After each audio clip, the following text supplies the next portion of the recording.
Iron shackles bit into Evelyn Jackson's wrists as she knelt in the dirt outside the general store, the weight of her dead husband's debts pressing down like stones upon her chest. The autumn wind carried the scent of wood smoke and judgment through the small mountain town of Cedar Ridge, where whispers followed her like shadows, and mercy had grown as scarce as gold in the played-out mines. 3 months had passed since Thomas Jackson's fever took him, leaving behind nothing but empty promises and a ledger full of red ink that now belonged to Alexander Turner, the town's most ruthless creditor. The chains weren't just metal and rust. They were Turner's declaration that Evelyn Jackson would work off every cent her husband owed, even if it killed her. The morning sun cast long shadows across the wooden sidewalk where curious townsfolk gathered, their faces a mixture of pity and satisfaction. Some had warned Thomas about his gambling, his drinking, his wild schemes to strike it rich in the mountains. Now his widow paid the price for his failures, displayed like a cautionary tale for all to see. Evelyn's dark hair hung in tangles around her face, unwashed for days since Turner had ordered her moved from the small cabin she'd called home to the storage room behind his store. Her dress, once a cheerful blue cotton that Thomas had admired, now bore stains of sweat and desperation. At 28, she had expected to be raising children by now, not kneeling in chains while the town watched her humiliation unfold. $47.63, Turner announced to the growing crowd, his voice carrying the satisfaction of a man who enjoyed others' misfortunes. He stood on the store's front porch, his considerable belly straining against his vest, gold watch chain glinting in the morning light. That's what Thomas Jackson owed when he died, plus interest, plus the cost of his burial, plus room and board for his widow these past weeks. The number had grown, Evelyn realized with growing despair. What had started as $30 in gambling debts had swollen like a festering wound with Turner's creative accounting. Every meal, every night's shelter, every supposed kindness came with a price that pushed freedom further from her reach. Before we see how this ends, tell us where you're watching from and hype this video in the comments. Elizabeth Davis, the preacher's wife, clutched her shawl tighter and whispered something to her companion. Evelyn caught fragments of their conversation carried on the wind. Should have known better, and reaping what was sown. The words stung more than the metal cutting into her skin. Now the way I see it, Turner continued, pacing the length of the porch like a prosecutor delivering a closing argument, Mrs. Jackson here has two choices. She can work off this debt at 50 cents a week, washing, cooking, and cleaning for whoever needs the help. At that rate, she'll be free in about 2 years. 2 years. The words hit Evelyn like a physical blow. 2 years of servitude, of being passed from household to household like borrowed property, of enduring the town's judgment and Turner's control. She closed her eyes, fighting back tears that would only give him more satisfaction. Or, Turner's voice took on a theatrical tone, someone could pay her debt and take responsibility for her. Though I can't imagine who'd want damaged goods like that. The cruel laughter that rippled through the crowd made Evelyn's cheeks burn with shame. She kept her gaze fixed on the dirt beneath her knees, watching an ant struggle with a crumb twice its size. At least the ant had hope of reaching its destination. That's when she heard the hoofbeats. The sound started as a distant rumble, like thunder rolling down from the peaks that surrounded Cedar Ridge. Conversations died as the steady rhythm grew closer, accompanied by the creak of leather and the soft jingle of spurs. Even Turner's smug commentary faltered as all eyes turned toward the mountain road that wound down into town. The rider emerged from the morning mist like something from a fever dream. He sat tall in the saddle of a massive bay horse, his broad shoulders filling a worn leather coat that had seen countless storms. His hat was pulled low, shadowing features that spoke of hard living and harder choices. Everything about him suggested danger barely held in check, from the rifle resting across his saddle to the way his pale eyes swept the crowd with predatory assessment. Joshua Ramos had come down from the high country. Evelyn had heard whispers about the mountain man who lived somewhere in the peaks above Cedar Ridge, trading furs and gold dust for supplies he couldn't make or grow himself. Some said he was an outlaw hiding from justice. Others claimed he was a prospector who'd struck it rich and chose isolation over civilization. A few insisted he was touched by madness, that the loneliness had driven him to talk to ghosts and shadows. Looking at him now, Evelyn saw none of the wild hermit the stories described. Joshua Ramos moved with the controlled grace of a man who'd survived by trusting no one and missing nothing. His dark hair was longer than fashion dictated, but clean, his beard neatly trimmed. When he swung down from his horse with fluid ease, she noticed the careful way he positioned himself to watch both the crowd and the surrounding buildings. "Morning, Turner," Joshua said, his voice carrying the quiet authority of someone accustomed to being obeyed. He didn't remove his hat or offer the social pleasantries that grease the wheels of town life. "Heard you were having a cellie." Alexander Turner's face had gone pale beneath his carefully waxed mustache. Like everyone in Cedar Ridge, he knew the stories about Joshua Ramos, and like everyone else, he wasn't quite sure which ones to believe. What he did know was that the mountain man had never caused trouble in town, paid his bills in gold dust, and carried himself like someone who could handle whatever trouble found him. "Mr. Ramos?" Turner stammered, his theatrical confidence evaporating like morning dew. "I didn't expect, this is just a private matter of debt collection." "Looked public enough from the road," Joshua replied, his pale eyes finding Evelyn's face for the first time. She saw something flicker in his expression. Not pity, which she'd grown to hate, but something harder to define. Recognition, perhaps. Or understanding. He walked closer, his boots silent on the wooden planks despite their obvious weight. The crowd parted before him like water, suddenly finding urgent business elsewhere. Even the boldest gossips discovered pressing needs that required their immediate attention. "What's the debt?" Joshua asked, stopping just close enough to Turner to make the larger man uncomfortable. $47.63, Turner replied, his voice lacking its earlier bluster. "Plus ongoing interest, of course." "Of course," Joshua's tone suggested what he thought of Turner's interest charges. He reached into his coat, and several people took involuntary steps backward. When his hand emerged, it held a leather pouch that clinked softly with the sound of coins. Evelyn watched in stunned silence as Joshua Ramos counted out gold pieces onto Turner's palm. The morning sun caught the metal, sending flashes of light across the store's weathered facade. Each coin that left Joshua's fingers felt like another link in a chain she didn't understand, one that might bind her to this stranger in ways she couldn't yet comprehend. $50, Joshua said, pressing the final coin into Turner's sweating palm. "That covers the debt and your interest." Turner stared at the gold as if it might disappear if he looked away. $50 was more money than most people in Cedar Ridge saw in a year, and here was the mountain man dispensing it like it was nothing more than pocket change. The creditor's fingers closed around the coins with desperate greed. "Well, yes, that certainly covers." Turner's voice trailed off as Joshua's pale eyes fixed on him with uncomfortable intensity. "The keys," Joshua said quietly. "Keys?" "To the shackles." Turner fumbled in his vest pocket, producing a small iron key that he handed over with trembling fingers. Joshua took it without comment, then turned his attention to Evelyn for the first time since dismounting. She found herself looking up into a face that defied easy categorization. Joshua Ramos wasn't handsome in the conventional sense. His features were too sharp, too weathered by wind and sun and hardship. But there was something compelling about the intelligence in his pale eyes, the way he seemed to see everything while revealing nothing of himself. "Ma'am," he said simply, extending his hand to help her to her feet. Evelyn hesitated. Accepting his help meant accepting whatever came next, and she had no idea what this stranger wanted from her. But the alternative was remaining on her knees in the dirt while Turner found new ways to extend her servitude. She placed her hand in his. His grip was warm and calloused, speaking of years spent working with rope and leather, axes and rifles. He helped her stand with gentle strength, then knelt to unlock the shackles that had marked her as property.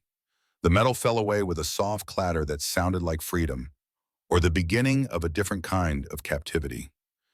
"Thank you," Evelyn whispered, rubbing her chafed wrists. The words felt inadequate for what he'd done, but they were all she had. Joshua nodded once, then turned back to Turner, who was still clutching the gold coins like a lifeline. "We're done here," he said, and something in his tone made it clear that any further discussion would be unwelcome. "Yes, of course," Turner babbled, The debt is paid in full. Mrs. Jackson is free to go. Free to go where? Evelyn thought desperately. She had no home, no family, no means of supporting herself in a town that had watched her humiliation with such evident satisfaction. Freedom without options was just another kind of prison. As if reading her thoughts, Joshua turned to her with an expression that might have been sympathy. "You'll need somewhere to stay," he said matter-of-factly. Evelyn began, then stopped. What could she say? That she had nothing? That she was completely dependent on the kindness of a stranger who might be an outlaw, a madman, or worse? "I don't have anywhere to go." "I figured as much." Joshua walked back to his horse, checking the cinch with practiced efficiency. "There's a cabin up the mountain. It's not much, but it's shelter." The offer hung in the air between them like smoke from a campfire, visible but insubstantial, impossible to grasp or fully understand. Evelyn looked around at the faces watching from doorways and windows, seeing nothing but judgment and closed doors. Cedar Ridge had made its feelings about her clear enough. "What would you want in return?" she asked, proud that her voice didn't shake. Joshua paused in his preparations, one hand resting on his saddle horn. When he looked at her, she saw something flicker in his expression. Surprise, perhaps, that she'd asked the question so directly. "Honest work for honest wages," he said finally. Nothing more, nothing less. It was a reasonable answer, but Evelyn had learned not to trust reasonable answers from men. Thomas had been full of reasonable answers right up until the day he'd gambled away their future. Turner had offered reasonable terms for working off the debt, terms that would have kept her enslaved for years. But what choice did she have? The mountain man had paid her debt when no one else would even meet her eyes. He'd freed her from Turner's chains and offered her shelter when the whole town had written her off as damaged goods. Whatever his motives, whatever he might want from her later, he represented the only path forward she could see. "All right," she said quietly. Joshua nodded as if he had expected no other answer. He swung up into his saddle with the same fluid grace she'd noticed before, then extended his hand down to her. "Can you ride?" "A little?" It was true, though she hadn't been on horseback since before Thomas's illness. Her father had taught her the basics when she was young, back when life had seemed full of possibilities instead of pitfalls. "You'll ride behind me until we can get you a horse of your own." Joshua's tone was matter-of-fact, as if purchasing horses for near strangers was something he did regularly. "It's a long way up the mountain." Evelyn accepted his hand and let him pull her up behind him, acutely aware of the solid warmth of his back against her chest. The horse shifted beneath their combined weight, but didn't protest, clearly accustomed to carrying burdens up treacherous mountain paths. As they prepared to leave Cedar Ridge behind, Evelyn caught sight of Turner still standing on his porch, gold coins glinting in his palm. The sight filled her with a mixture of relief and apprehension. Her debt was paid, her chains removed, but she was riding into the unknown with a man she'd never spoken to before today. The horse's hooves rang against the packed earth of the main street as they headed toward the mountain road. Behind them, Evelyn could feel the weight of watching eyes, hear the whispered conversations already beginning. By evening, everyone in Cedar Ridge would have a theory about what the mountain man wanted with Thomas Jackson's widow. By morning, those theories would have grown into certainties, repeated with the confidence of first-hand knowledge. Let them talk, Evelyn thought with sudden defiance. She'd endured 3 months of their whispers and judgment, 3 months of being treated like a cautionary tale made flesh. Whatever lay ahead in the mountains couldn't be worse than the life she was leaving behind. The road began to climb almost immediately, winding through stands of pine and aspen that grew thicker with each turn. The air grew thinner and cleaner, free of the dust and smoke that hung over the town like a permanent cloud. For the first time in months, Evelyn felt like she could breathe freely. "How far is it?" she asked, raising her voice to be heard over the steady rhythm of hoofbeats. "Few hours," Joshua replied without turning around. "The trail gets rough higher up." They rode in silence after that, the only sounds the creak of leather and the soft whisper of wind through pine boughs. Evelyn found herself studying the back of Joshua's head, trying to understand what had motivated him to intervene in her situation. $50 was a considerable sum, more than most people earned in months of hard labor. He'd spent it without hesitation to free a woman he didn't know. then offered her shelter and work when everyone else had turned away. The cynic in her, shaped by months of hardship and Thomas's broken promises, whispered warnings about men who seemed too good to be true. But another part of her, the part that had somehow survived everything life had thrown at her, recognized something in Joshua Ramos that she hadn't seen in anyone else. A kind of quiet integrity that didn't need to announce itself with grand gestures or flowery words. As they climbed higher into the mountains, the trail became little more than a deer path winding between massive boulders and stands of timber. Joshua guided the horse with unconscious skill, reading the terrain like a book written in stone and shadow. This was clearly his domain, as familiar to him as the streets of Cedar Ridge had once been to Evelyn. The sun had reached its zenith when they finally stopped to rest beside a small stream that tumbled down from the peaks above.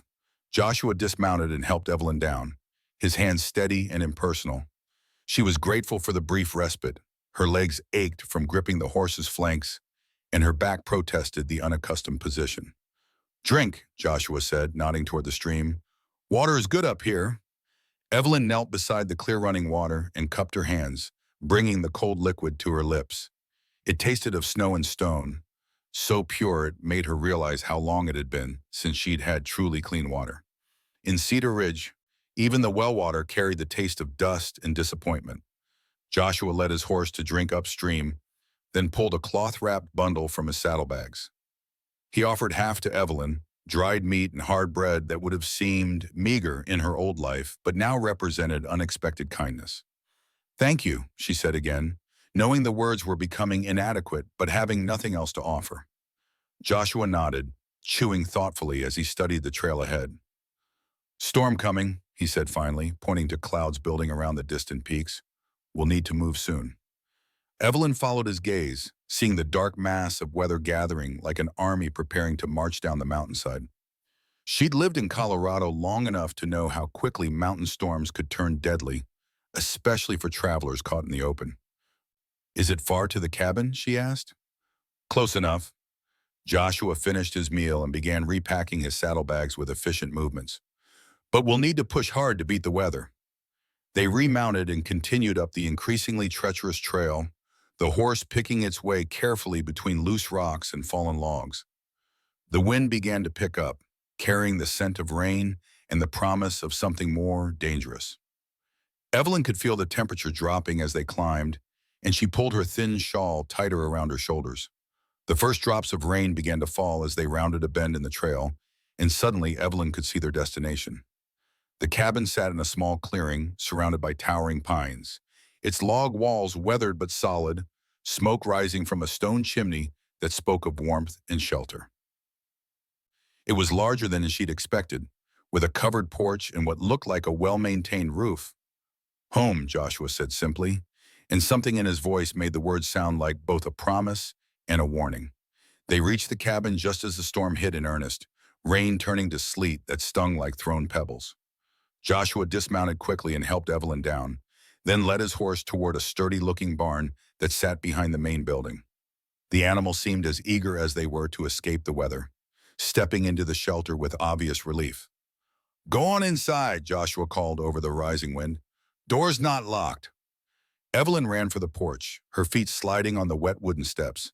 She pushed open the heavy door and stepped into warmth that felt like a physical embrace after the bitter cold outside. The cabin's interior was larger than it had appeared from the trail, with a main room dominated by a massive stone fireplace where a fire crackled cheerfully. Simple but well-made furniture filled the space: a table and chairs, a bookshelf lined with volumes that spoke of long winter evenings, a comfortable-looking chair positioned to catch the firelight. Everything was clean and orderly, maintained with the care of someone who took pride in his surroundings. This wasn't the lair of a madman or the crude shelter of a hermit. This was a home built by someone who intended to stay and who understood the difference between surviving and living. Joshua entered a few minutes later, shaking rain from his coat and hanging it on a peg near the door. Without the heavy leather garment, Evelyn could see that he was leaner than she'd expected, built like a man who worked hard for everything he had. His movements around the cabin were those of someone completely comfortable in his space, checking the fire and adding another log with practiced ease.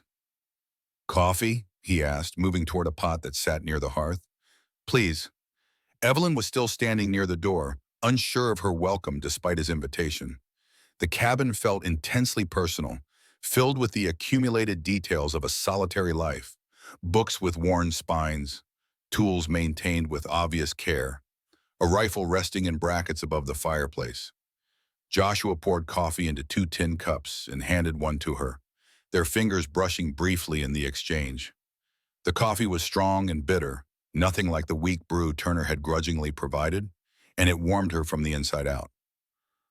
You can have the back room, Joshua said, nodding toward a door stuck on either way she hadn't noticed. There's a bed and a chest for your things. I don't have any things, Evelyn admitted, feeling foolish.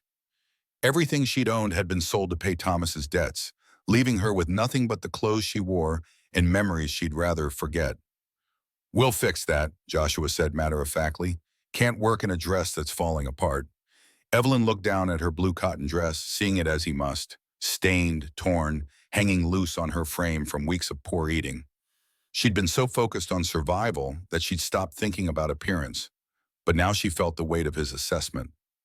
What kind of work? She asked.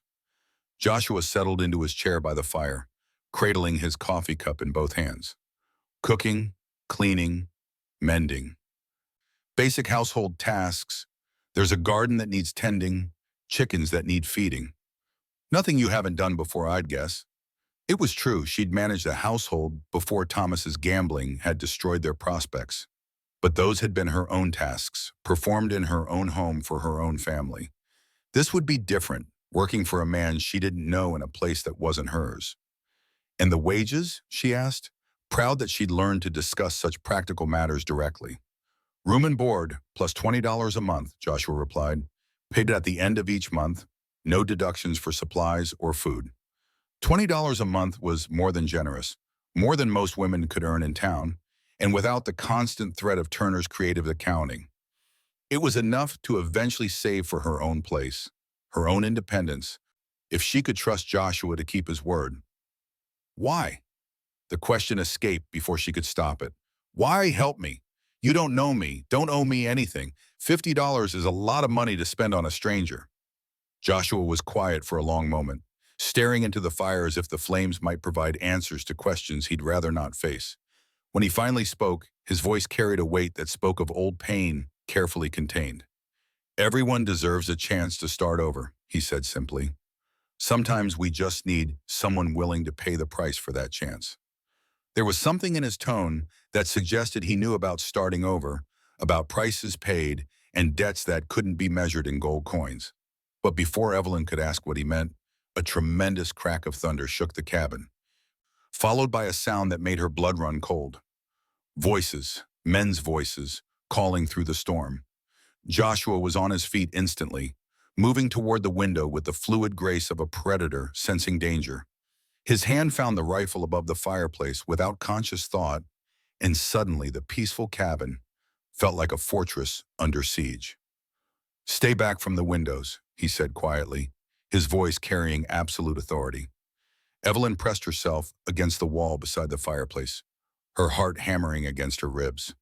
Through the storm, she could hear the voices more clearly now, at least 3 men, maybe more, calling Joshua's name with an urgency that spoke of serious trouble. Joshua Ramos! The voice was rough, demanding. We know you're in there. Come out and we can settle this peaceful-like. Joshua's jaw tightened, and Evelyn saw something dangerous flicker in his pale eyes. Whatever these men wanted, it wasn't a social call, and Joshua clearly had no intention of accommodating them. What do they want? Evelyn whispered. Joshua's response was barely audible over the storm, but the words chilled her more than the mountain wind ever could. They want me dead. The rifle felt cold and heavy in Joshua's hands as he moved to the window, his body positioned to see out while remaining shielded by the thick log wall. Through the driving rain and sleet, Evelyn could make out the shapes of men on horseback, their forms wavering like ghosts in the storm's fury. They sat their mounts with the easy confidence of men accustomed to violence, and even through the weather she could see the glint of metal that spoke of weapons ready for use. Joshua Ramos! The voice came again, closer now. The speaker had dismounted and was walking toward the cabin, his boots splashing through puddles that reflected the occasional flash of lightning. "We ain't got all night to sit out here in this weather."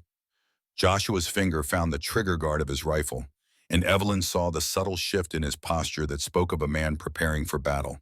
Whatever history existed between him and these men, it was written in blood and bad choices, the kind of debt that couldn't be paid with gold coins. "Paul Ortiz," Joshua said quietly, and there was something in his voice that made the name sound like a curse. "Should have known he'd come eventually." "Who is he?" Evelyn whispered, pressing herself deeper into the shadows beside the fireplace.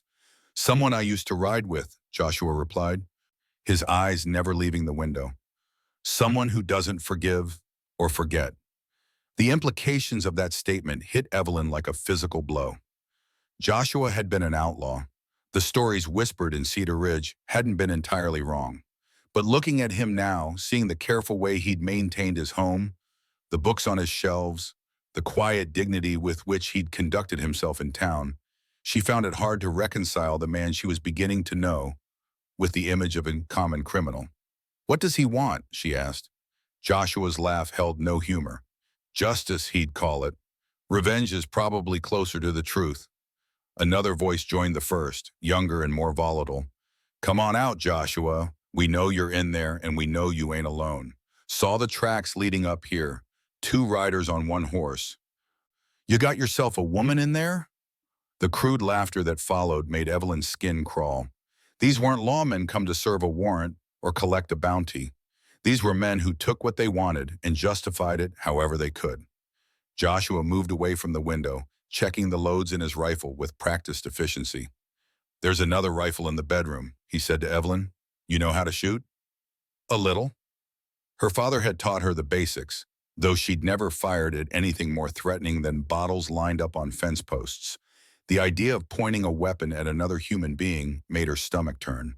But the alternative, being defenseless while these men decided her fate, was worse. "Get it," Joshua ordered, "and stay away from the windows." Evelyn moved toward the bedroom on unsteady legs, her mind reeling with the sudden transformation of their situation. An hour ago, she'd been worried about earning honest wages and finding her place in this mountain sanctuary. Now she was preparing to defend it with her life against men who clearly had no qualms about taking what they wanted by force. The bedroom was smaller than the main room, but equally well-appointed, with a sturdy bed covered by quilts that spoke of long winter nights and careful craftsmanship. The rifle Joshua had mentioned rested in brackets on the wall, its woodstock polished smooth by years of handling. Evelyn lifted it with trembling hands, surprised by its weight and the cold reality of the metal against her palms. When she returned to the main room, Joshua had moved to a different window, one that gave him a view of the barn and the trail beyond. His face was grim in the firelight, and she could see the tension in his shoulders as he watched their uninvited visitors. "How many?" she asked, checking the rifle's load as her father had taught her years ago. "4, maybe 5, Joshua replied. "Hard to tell in this weather." "Joshua," Paul Ortiz's voice carried clearly through the storm. "We can do this easy or we can do it hard, but we're doing it tonight. You got something that belongs to us, and we aim to collect." "I don't have anything of yours," Joshua called back, his voice carrying easily through the cabin's solid walls. "That gold you took from the Silverton job says different," another voice shouted. "Charles Alvarez didn't die, so you could retire, comfortable up here in the mountains." The name hit Joshua like a physical blow, and Evelyn saw him flinch as if struck. Charles Alvarez, whoever he had been, his death weighed heavily on Joshua's conscience. The guilt in his expression told her more about his past than any confession could have. "Charles died because he was stupid and greedy," Joshua replied, but there was pain in his voice that belied the harsh words. "Same as the rest of you will if you don't ride away from here." "Ain't it happening?" Paul Ortiz laughed. "We tracked you for 3 years, Joshua. 3 years of following cold trails and dead ends, asking questions in every town from here to the Mexican border. But we found you, and now it's time to settle accounts." The storm was intensifying, turning the world outside into a chaos of wind and ice that rattled the cabin's windows and sent smoke back down the chimney in fitful puffs. Under other circumstances, it would have been the kind of weather that made a person grateful for shelter and warmth. Now it felt like nature itself was conspiring to trap them with their enemies. "What happened in Silverton?" Evelyn asked quietly. Joshua was silent for a long moment, his eyes fixed on the shapes moving through the storm. When he finally spoke, his voice carried the weight of old regrets and choices that couldn't be undone. "Bank robber," he said simply. 5 years ago. Charles Alvarez was the youngest of us, barely 20 and full of ideas about easy money and quick scores. He got careless, tried to take more than his share, and the whole thing went to hell. "Did you kill him?" "No." Joshua's response was immediate and certain. "But I might as well have. I was supposed to be watching his back, and I let him walk into a trap because I was tired of his mouth and his schemes." The honesty in his admission surprised her. Most men would have tried to justify their actions, to paint themselves as heroes or victims of circumstance. Joshua simply stated the facts and let them stand, accepting responsibility for his failures without excuses or self-pity. "And the gold?" "Was supposed to be split 5 ways," Joshua said. "After Charles died and the law started closing in, the rest of us scattered. I took my share and came up here to start over. Paul and the others, they think I took more than that." "Did you?" Joshua turned to look at her directly, and she saw something in his pale eyes that might have been respect for her directness. "No," he said, "but I'm the only one left alive who knows that for certain." The implications of his words settled over Evelyn like a shroud. Joshua Ramos wasn't just a reformed outlaw trying to live quietly in the mountains. He was a man marked for death by former associates who believed he'd cheated them out of their shares of stolen money. By helping her, by bringing her to his sanctuary, he'd made her a target as well. "You should have told me," she said, surprised by the steadiness of her own voice. "Would it have changed anything?" Joshua asked. "Would you have chosen to stay in Turner's chains rather than take a chance on an outlaw's protection?" The question hung between them like smoke from the fire, and Evelyn found herself considering it seriously. Would she have chosen known misery over unknown danger? Would she have preferred Turner's legal slavery to Joshua's honest offer of work and wages, even knowing it came with the risk of violent men seeking revenge? "No," she admitted, "but I had a right to know what I was walking into." "You did," Joshua agreed, "and I should have told you. But I thought maybe they'd given up the chase, found easier prey to hunt." "Clearly not." A new voice joined the conversation outside, higher pitched and nervous. "Maybe we should just burn them out, Paul. This storm ain't getting any better, and I'm soaked through to the skin." "Shut up, Philip," Paul Ortiz snapped. "We do this clean, no unnecessary killing. Joshua's got information we need, and dead men don't talk." The exchange revealed a crack in their unity that Joshua noticed immediately. His expression sharpened, and Evelyn could almost see him calculating odds and possibilities, looking for weaknesses he could exploit. "Philip Anderson," he said quietly, "always was yellow. The others might be willing to wait for their revenge, but Philip just wants his share of the gold and a warm place to sleep. Can we use that?" "Maybe." Joshua moved to another window, one that gave him a view of the cabin's back wall. "If we can separate him from the others, make him think there's an easier way." His words were cut off by the sound of splintering wood. One of the men had grown tired of negotiation and was attacking the cabin's front door with what sounded like an axe. Each blow sent vibrations through the solid logs, and Evelyn could see dust falling from the ceiling beams with every impact. "That'll be the end of talking," Joshua said grimly, raising his rifle to his shoulder. "When that door gives way, they'll come in shooting." The reality of their situation hit Evelyn with crystalline clarity. In minutes, perhaps seconds, armed men would burst through that door with violence on their minds and no regard for innocent bystanders. She was about to be thrust into a gunfight with men who had nothing to lose and everything to gain from her death. "I've never shot at a person," she said, her voice barely audible over the storm and the rhythmic pounding at the door. "Aim for the biggest part of their body," Joshua replied matter-of-factly. "Don't try to be fancy, just point and squeeze. The rifle will do the rest." The door shuddered under another blow, and Evelyn could see cracks appearing in the heavy wood. Joshua had built well, but no door was designed to withstand a determined assault with proper tools. "Joshua," Paul Ortiz called out between axe blows. "Last chance. Come out with your hands empty, and we'll make it quick. Go to hell, Paul, Joshua shouted back, and Evelyn heard something in his voice she hadn't heard before. Not just defiance, but a kind of wild joy that spoke of a man embracing his true nature after years of trying to be something else. The transformation was startling.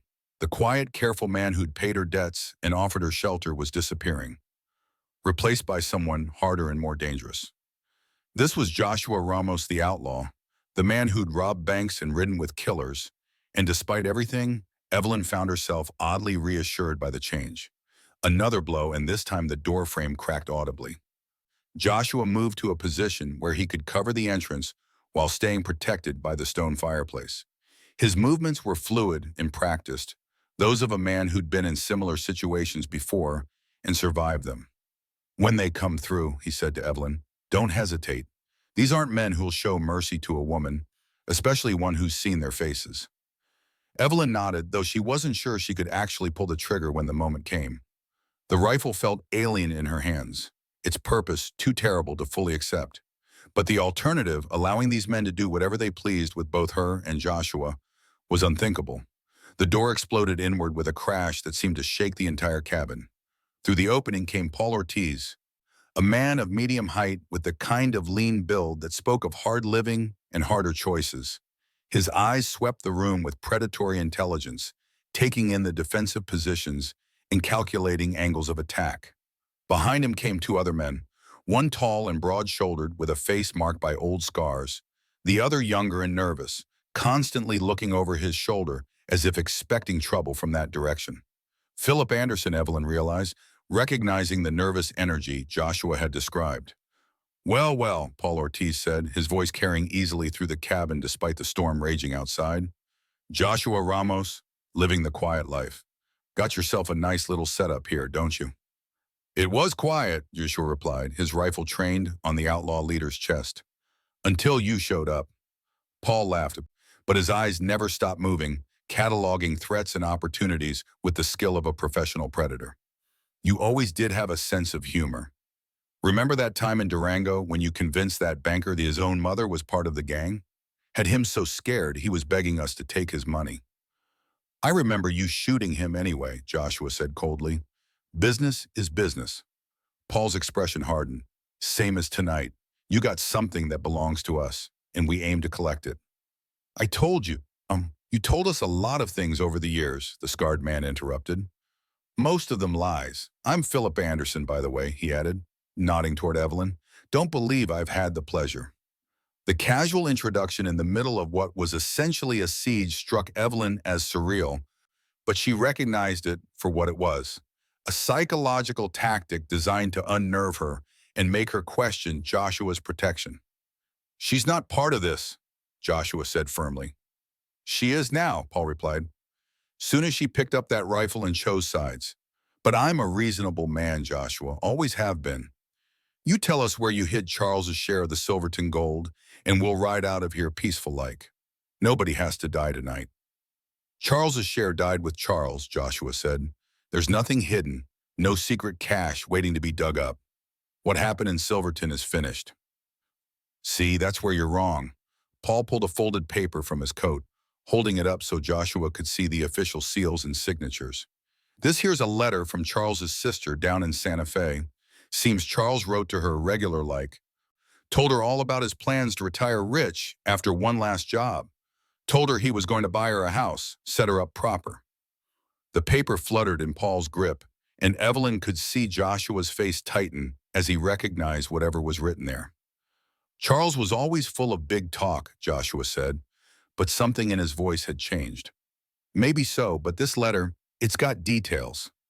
Details about how much gold we took from that bank, how it was supposed to be divided up.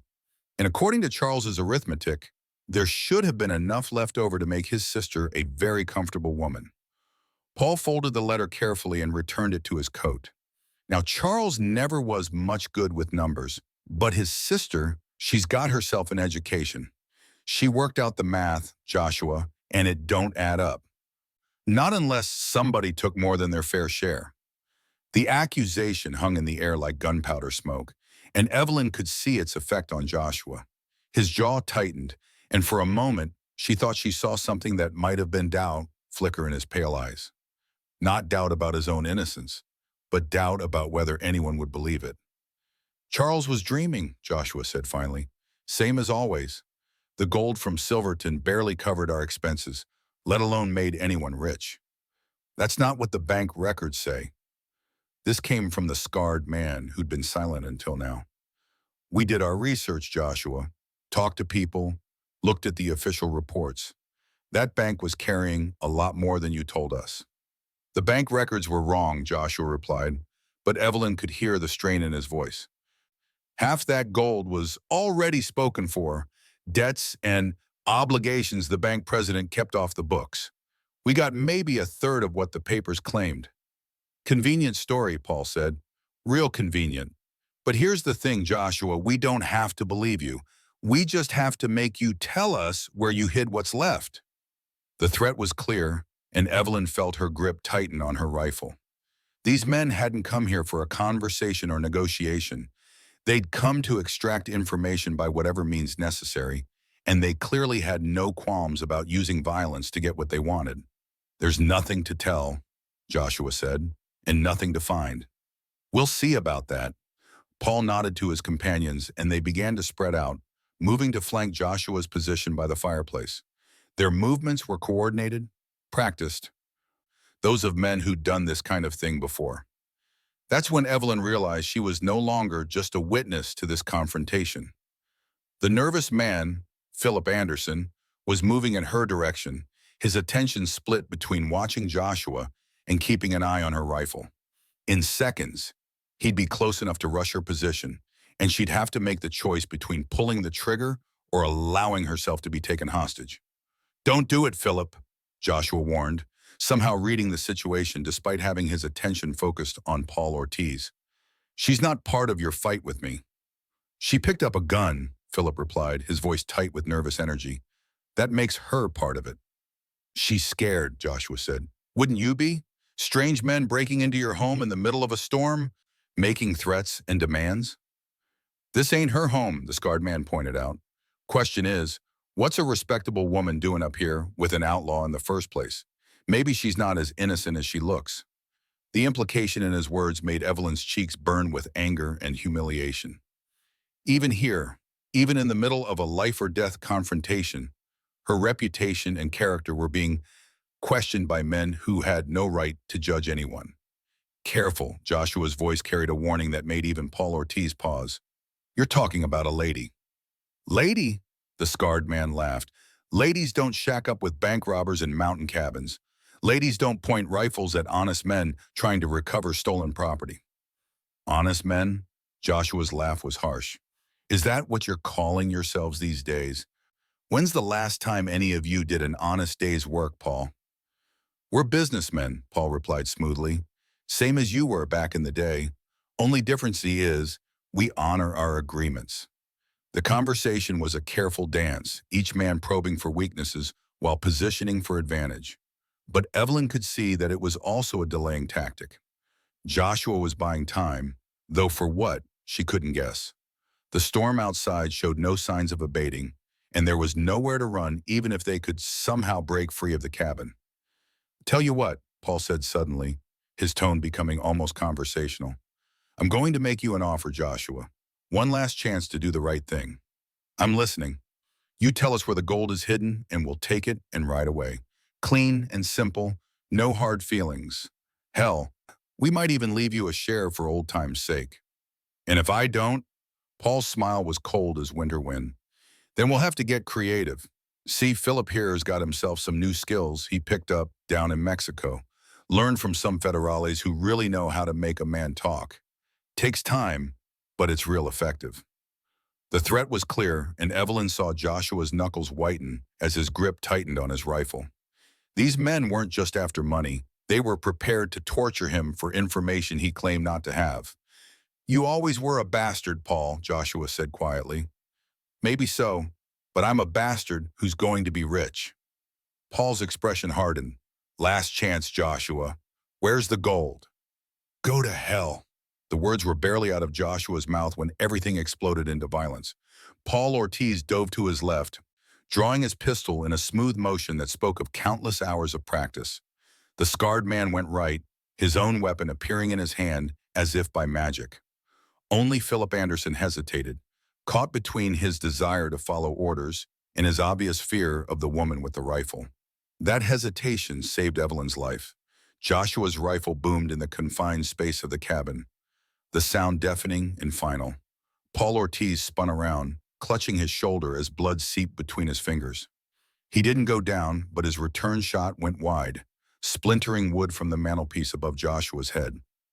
The scarred man's pistol spoke next, and Evelyn heard the bullet wind past her ear close enough to feel its passage. Without conscious thought, she swung her rifle toward him and pulled the trigger, feeling the weapon buck against her shoulder with surprising force. Her shot took him in the chest, and he went down hard, his pistol clattering across the wooden floor. The sight of what she'd done, the blood spreading across his shirt, the surprised expression on his face, made her stomach lurch. But there was no time for shock or regret. Philip Anderson was moving again, rushing toward her with his gun drawn and panic in his eyes. Evelyn tried to work the lever of her rifle to chamber another round, but her hands were shaking too badly to manage the mechanism. Joshua's second shot took Philip in the leg, spinning him around and sending him crashing into the table near the window. He screamed in pain and rage, but he was still moving, still dangerous, his pistol tracking toward Evelyn with deadly intent. That's when the fourth man made his presence known. The shot came from outside, punching through the window in a shower of glass and taking a chunk out of the wall near Evelyn's head. She threw herself to the floor, finally managing to work the lever of her rifle as another bullet whined overhead. "There's more of them," she called to Joshua, who was already moving toward a different window. "I know," he replied grimly. Paul never did like to fight fair. Through the broken window, Evelyn could see muzzle flashes in the storm, at least two more men positioned to cover the cabin's exits. They were trapped, pinned down by superior numbers and firepower, with wounded enemies inside and fresh threats outside. Paul Ortiz was back on his feet despite his wounded shoulder, using the cover of the overturned furniture to work his way closer to Joshua's position. Blood stained his shirt, and his face was pale with pain, but his eyes burned with the kind of hatred that could keep a man fighting long past reason. "You always were too soft, Joshua," he called out between gunshots, "too worried about innocent bystanders and collateral damage. That's why you never amounted to much as an outlaw." "Maybe so," Joshua replied, snapping off a shot that sent Paul diving for better cover. "But at least I could sleep at night." "Sleep's overrated," Paul laughed, though there was pain in the sound. "Money's better, money and revenge." The battle was far from over, and Evelyn could see that their situation was growing more desperate by the minute. They were outnumbered, running low on ammunition, and trapped in a cabin that was quickly being shot to pieces around them. But as she looked at Joshua, saw the calm determination in his pale eyes despite the chaos surrounding them, she realized something that surprised her. She wasn't ready to give up. Not on him, not on herself, not on the chance for something better than what she'd left behind in Cedar Ridge. Whatever happened next, she would face it standing up. The storm outside seemed to be feeding the violence inside the cabin, each crash of thunder punctuating the gunfire that echoed off the log walls. Evelyn had managed to reload her rifle, though her hands shook so badly she nearly dropped the cartridges twice. The metallic taste of fear filled her mouth.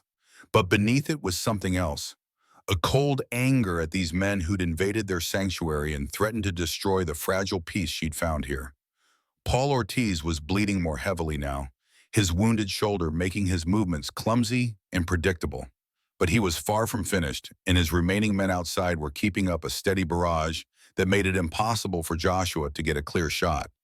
Splinters of wood flew with each bullet impact, and the air was thick with smoke and the smell of gunpowder. Philip Anderson had dragged himself behind the overturned table, his leg wound bleeding freely but not life-threatening. He was the weak link, Evelyn realized, young, scared, and clearly having second thoughts about the wisdom of this venture, if they could somehow turn him against his companions. "Philip," she called out during a brief lull in the shooting, "you don't have to punch for Paul's revenge." "Shut up," Paul snarled, but she could see uncertainty flicker across Philip's face. "Think about it.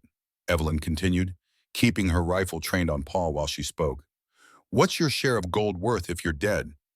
Paul's already wounded. How long do you think he can keep fighting? Don't listen to her, Paul commanded. But his voice lacked its earlier authority. Pain and blood loss were taking their toll, making him desperate and careless. Joshua caught Evelyn's strategy and joined in. Remember Durango, Philip? Remember what Paul did to that banker after he got what he wanted? You think he'll let you live to spend your share? That was different, Philip said, but doubt colored his voice. Was it? Joshua pressed.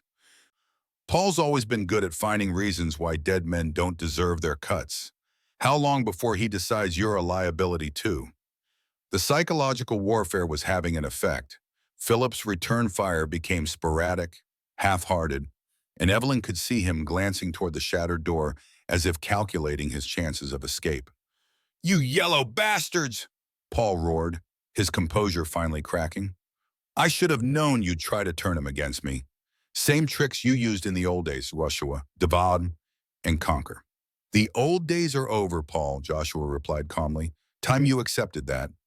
Nothing's over until I say it's over. Paul's voice rose to a near scream, and Evelyn realized that his obsession with revenge had pushed him past rational thought. This wasn't just about money anymore. It was about pride, about proving he could still impose his will on a world that had moved on without him. That's when she heard it. A new sound cutting through the storm and gunfire. Hoofbeats, coming up the mountain trail at a pace that spoke of urgent purpose. Someone else was arriving at this remote cabin, drawn by the sounds of battle or following their own agenda. Joshua heard it too, his expression tightening as he tried to identify the new arrivals. Friend or foe? More of Paul's men or someone else entirely? Expecting company? Paul asked, his tone mocking despite his obvious pain. No, Joshua admitted, and Evelyn could hear the worry in his voice. The hoofbeats grew closer, accompanied by voices calling through the storm. But these weren't the harsh, demanding tones of outlaws. They carried the authority of law, the disciplined cadence of men accustomed to order and command. This is Sheriff Philip Anderson of Cedar Ridge. The voice cut through the chaos like a blade. Lay down your weapons and come out with your hands visible. Philip Anderson, the same name as the wounded outlaw behind the table. Evelyn's mind raced as she processed the implications. A sheriff with the same name as one of Paul's men couldn't be coincidence. Family, perhaps? A brother or cousin who'd chosen a different path? The wounded Philip's face had gone white, and not just from blood loss. Oh God, he whispered. It's my brother. He followed us. Your brother's the sheriff? Paul's voice was incredulous. I never told him nothing, Philip said desperately. He don't know about any of this, I swear. But even as he spoke, Evelyn could see the lie in his eyes. Sheriff Anderson hadn't come here by accident. He'd been tracking his outlaw brother, following a trail that had led him to this mountain sanctuary at the worst possible moment. Philip Anderson! The sheriff's voice came again, closer now. I know you're in there, little brother. Time to end this foolishness and come home. The family connection changed everything. Paul's face twisted with rage as he realized that one of his own men had betrayed them, intentionally or not. The wounded outlaw pressed himself deeper behind his makeshift cover, knowing that his leader's wrath might be more dangerous than the lawmen outside. How many men does your brother travel with? Joshua asked quietly. Usually just a deputy, Philip replied, his voice barely audible. Maybe 2 if there's serious trouble expected. 2 or 3 lawmen against Paul's remaining forces. The odds were shifting, but not necessarily in their favor. Sheriff Anderson and his men would be coming in blind, not knowing the layout of the cabin or the positions of the combatants. They could easily become casualties in a crossfire they didn't understand. We need to warn them, Evelyn said. But even as she spoke, she could see the impossibility of it. Any attempt to communicate with the sheriff would expose them to Paul's fire, and there was no guarantee the lawmen would believe anything they were told. Sheriff Anderson, Paul called out, his voice carrying clearly through the broken windows. Your brother's in here, and he's hurt bad. You want to see him alive. You'll back off and let us finish our business. The silence that followed was heavy with tension and unspoken threats. Evelyn could imagine the sheriff outside, weighing his options and trying to decide how much of Paul's claim to believe. The bonds of family were strong, but so was the duty to uphold the law. "Let me see him," Sheriff Anderson finally called back. "Let me see that my brother's alive, and we can talk terms." "Terms?" Paul laughed harshly. "The only terms are these. You ride away now, and maybe Philip lives to see morning. You try to play hero, and I'll put a bullet in his head just for spite." It was a desperate gambit, using the wounded outlaw as a human shield against his own brother's sense of duty. But Evelyn could see that Paul was running out of options. His shoulder wound was weakening him by the minute. His men outside had gone silent, possibly dead or fled, and now he faced the prospect of a siege by lawmen who wouldn't be intimidated by threats or bluster. "I can't do that, Paul," Sheriff Anderson replied, and there was genuine pain in his voice. "You know I can't." "Then your brother dies," Paul said flatly. "Same as everyone else in here." The threat galvanized Joshua into action. He'd been content to wait and let the situation develop, but the prospect of innocent lawmen being killed changed the equation. Moving with fluid grace despite the danger, he worked his way toward a window that would give him a clear shot at Paul's position. "Don't be a fool," Paul warned, tracking Joshua's movement with his pistol. "You fire that rifle and Philip dies first." "Maybe," Joshua agreed. "But you'll be dead before you can celebrate." It was a standoff within a standoff, each man holding the other's life in his hands while the storm raged around them and the sheriff waited outside for a resolution that seemed impossible to achieve. Evelyn found herself holding her breath, knowing that the next few seconds would determine whether any of them lived to see another dawn. That's when Philip Anderson made his choice. The wounded outlaw lurched to his feet, using the table for support as he faced his leader with something approaching defiance. "It's over, Paul," he said quietly. "My brother's out there, probably with half the county behind him. We're done." "Sit down, you yellow bastard," Paul snarled, swinging his pistol toward his subordinate. "No," Philip's voice was stronger now, fed by a resolve that surprised everyone in the cabin. "I'm tired of running, tired of looking over my shoulder, tired of being ashamed every time I think about home. You'll be more than tired if you don't shut your mouth."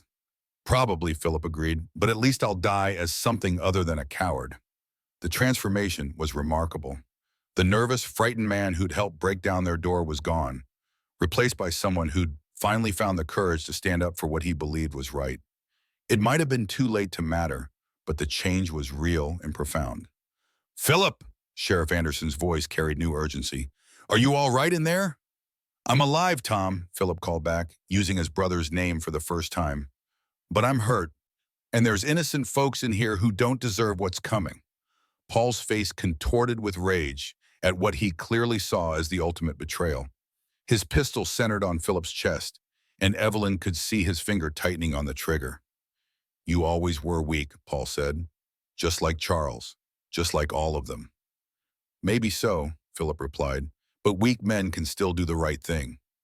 The gunshot that followed was deafeningly loud in the confined space, but it didn't come from Paul's weapon.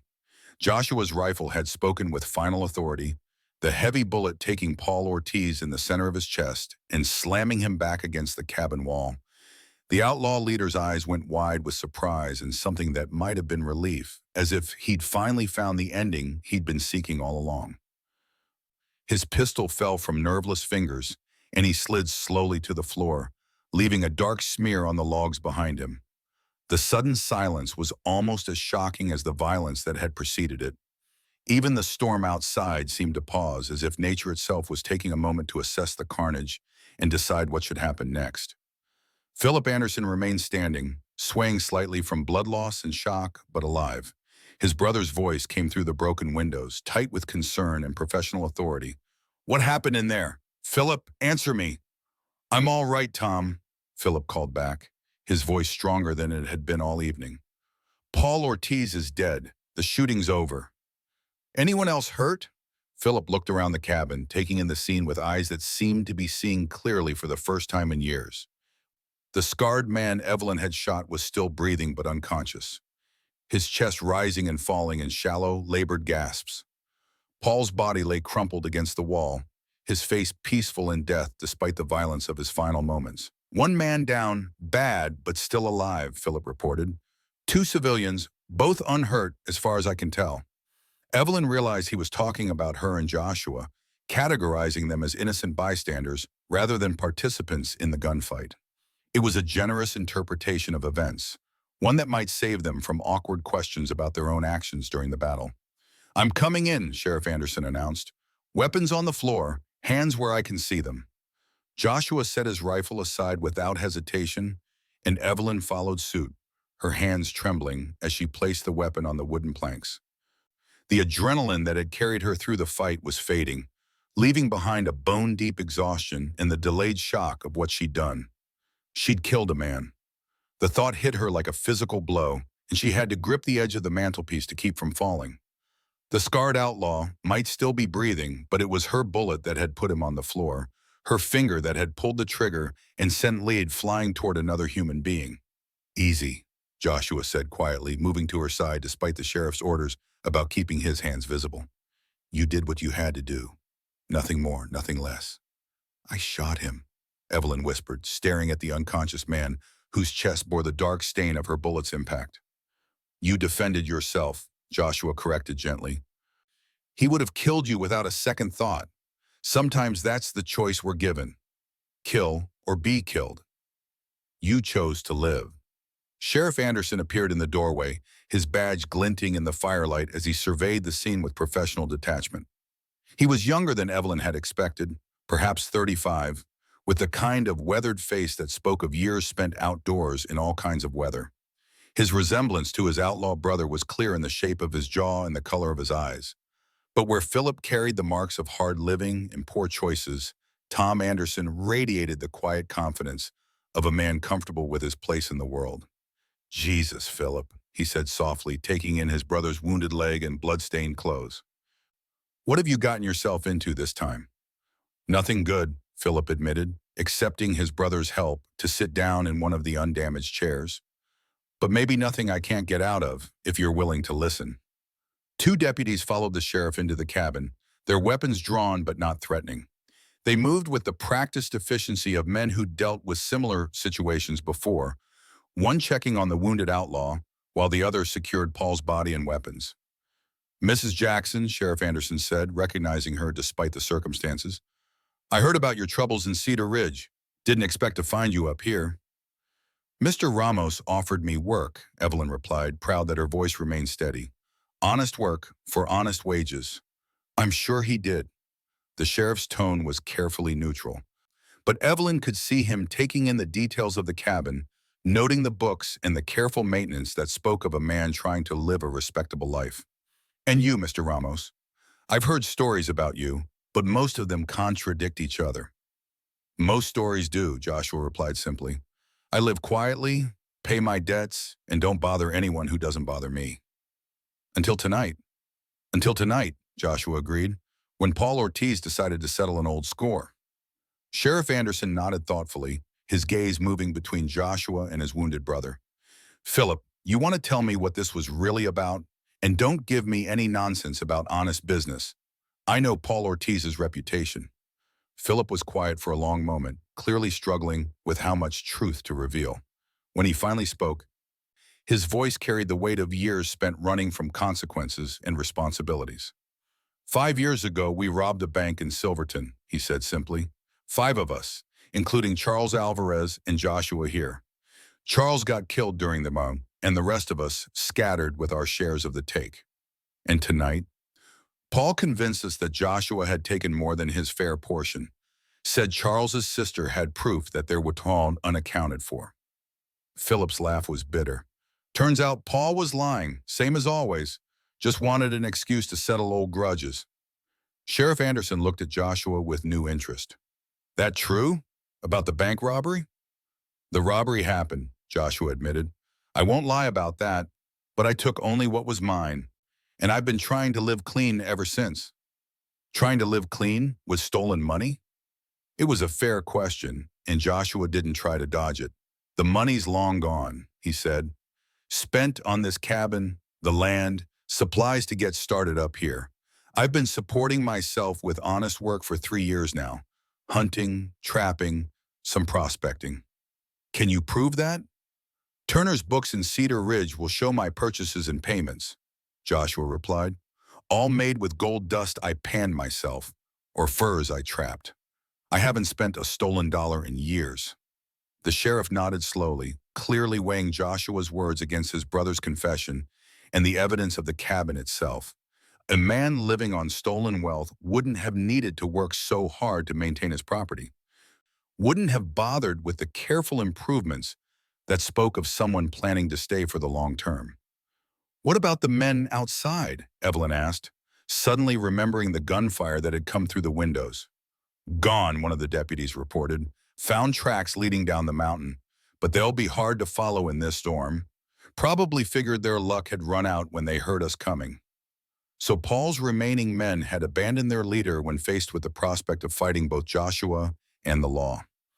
It was a practical decision, if not a loyal one, and it meant that the immediate threat was over. "Philip," Sheriff Anderson said, turning his attention back to his brother, "I have to ask, are you willing to testify about what happened here tonight? About Paul's plans and the robbery in Silverton?"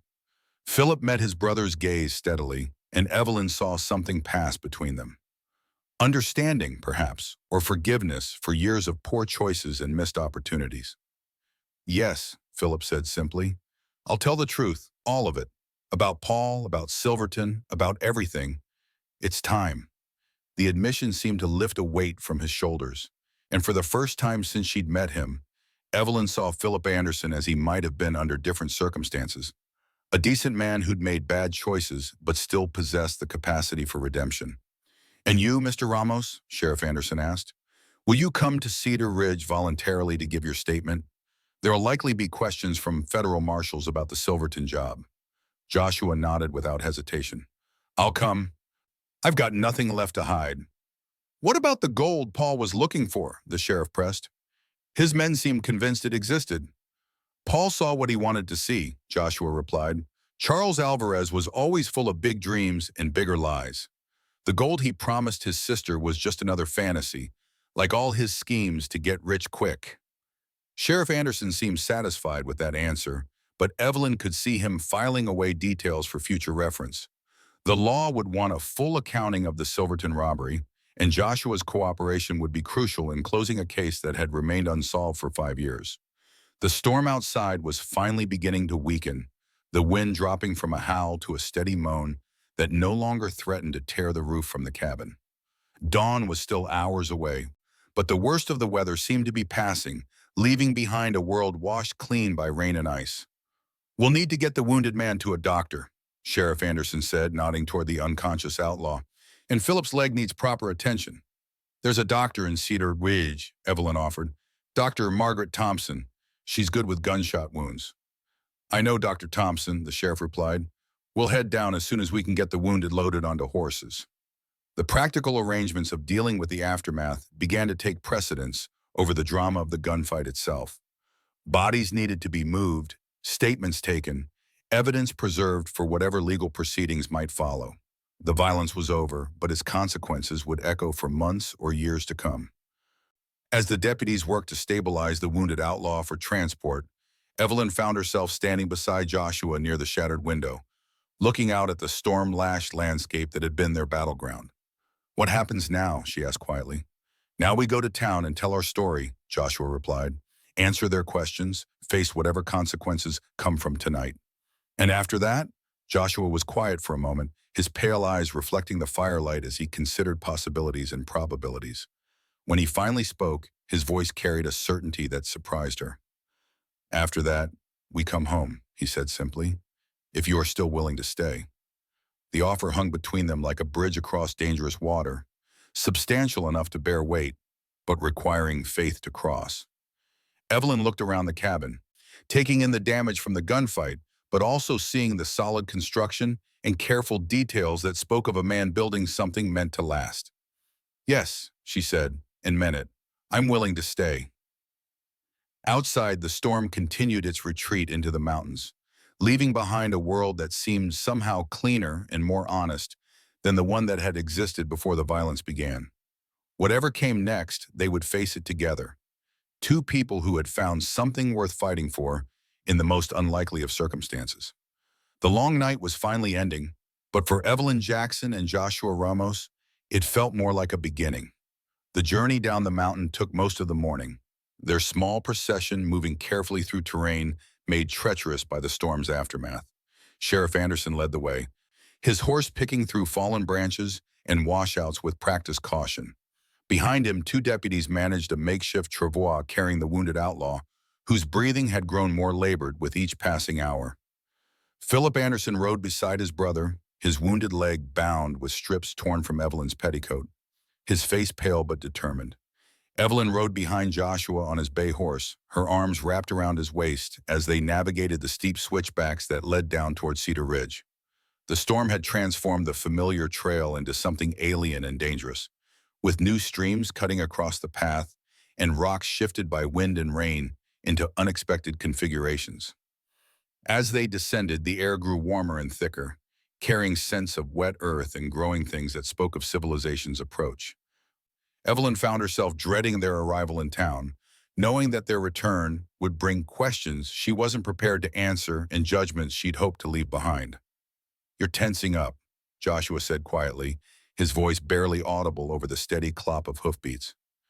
"I can feel them watching already," Evelyn replied, though Cedar Ridge was still miles away. Wondering what the widow Jackson was doing up in the mountains with the hermit, making up stories to explain what they can't understand. "Let them wonder," Joshua said. "Their stories can't hurt you unless you let them." It was easy advice to give, harder to follow. Evelyn had spent months learning how quickly a reputation could be destroyed by whispered speculation and creative interpretation of innocent events. The sight of her returning from Joshua's cabin, especially after a night of violence and bloodshed, would provide fuel for gossip that could burn for years. "What will you tell them?" she asked. "About why you helped me?" Joshua was quiet for so long that Evelyn wondered if he'd heard the question. When he finally spoke, his words carried a weight that suggested he'd been wrestling with the same uncertainty. "The truth," he said simply, "that you needed help, and I was able to provide it. Nothing more complicated than that. And if they don't believe it's that simple, then they'll have to live with their doubts, same as everyone else." The first buildings of Cedar Ridge appeared through the trees as they rounded a familiar bend, and Evelyn felt her stomach tighten with apprehension. The town looked smaller than she remembered, more fragile somehow, as if the storm had stripped away some essential quality that had made it seem substantial and permanent. People began emerging from buildings as word of their arrival spread through the streets. Evelyn could see faces she recognized, shopkeepers and laborers, wives and children, all drawn by curiosity about the unusual procession making its way down Main Street. Their expressions ranged from concern to fascination to barely concealed satisfaction at seeing the widow Jackson returned under such dramatic circumstances. Alexander Turner stood on the porch of his general store, his considerable bulk draped in a coat that had seen better days. His face bore the satisfied expression of a man whose predictions had been vindicated. And Evelyn could almost hear him telling anyone who would listen that he'd known no good would come of her association with the mountain man. "Mrs. Jackson," he called out as they passed, his voice carrying clearly through the morning air. "I trust your mountain adventure proved educational." The mockery in his tone made Evelyn's cheeks burn, but before she could respond, Joshua's voice cut through the morning stillness with quiet authority. "Mr. Turner," he said, not bothering to look at the storekeeper, "I believe your business with Mrs. Jackson concluded when I paid her debt, in full." The reminder of Turner's defeat in their previous encounter silenced the man effectively, though Evelyn could see the anger simmering behind his eyes. Turner wasn't the kind of man who forgot slights or forgave those who'd made him look foolish in front of the entire town. They continued down the street toward the sheriff's office, their escort of lawmen lending an official air to the procession that kept the more aggressive gossips at a respectful distance. But Evelyn could feel the weight of watching eyes, hear the whispered conversations that would grow into full-blown speculation before the sun reached its zenith. Dr. Margaret Thompson was waiting outside her clinic, having been summoned by one of the deputies who'd ridden ahead. She was a woman of middle years with the kind of competent bearing that inspired confidence in patients and irritation in men who believed medicine was a masculine profession. Her examination of the wounded outlaw was brisk and professional, her verdict delivered without unnecessary drama. "He'll live," she announced, "but he needs surgery to remove the bullet and proper care afterward. The jail cell will have to serve as a hospital ward for now." Sheriff Anderson nodded grimly. The prospect of nursing a wounded prisoner back to health was complicated by questions of security and cost, but there was no alternative in a town the size of Cedar Ridge. "What about Philip?" the sheriff asked, nodding toward his brother. "Clean wound, no major damage," Dr. Thompson replied after examining the leg. "Keep it clean and dry, change the dressing twice daily, and he should heal without complications." The medical assessments completed, Sheriff Anderson turned his attention to the more complex matter of statements and testimony. The jail was small but adequate, with 2 cells and an office that could serve as an interview room. Philip Anderson was installed in one cell, more for his own protection than from any fear he might escape, while his wounded companion occupied the other under Dr. Thompson's watchful care. "Mr. Ramos? Mrs. Jackson," Sheriff Anderson said, settling behind his desk with a ledger and pen. "I'll need detailed statements from both of you about what happened last night.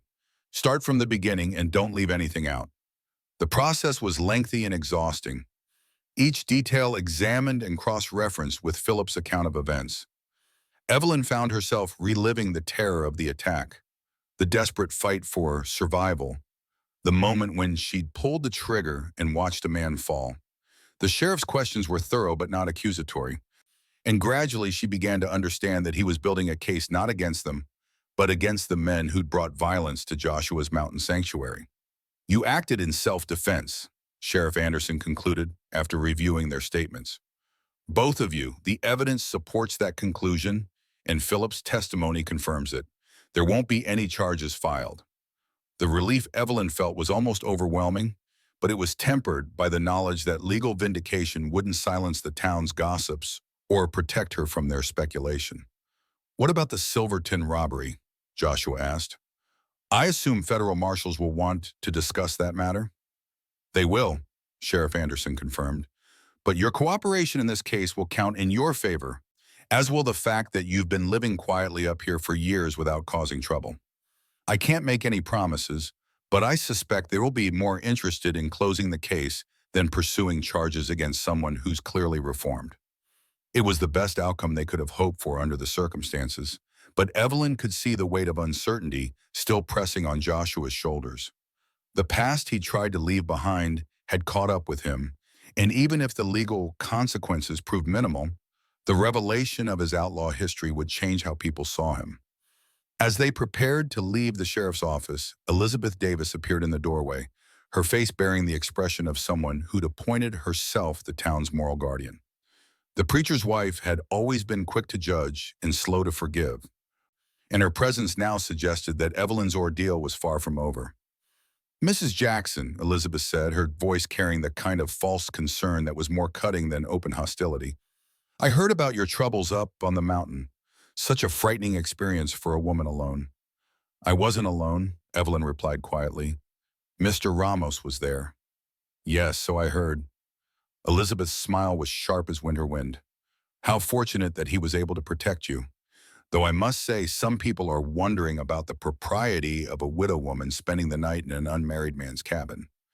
The implication was clear, and Evelyn felt her cheeks burn with anger and humiliation.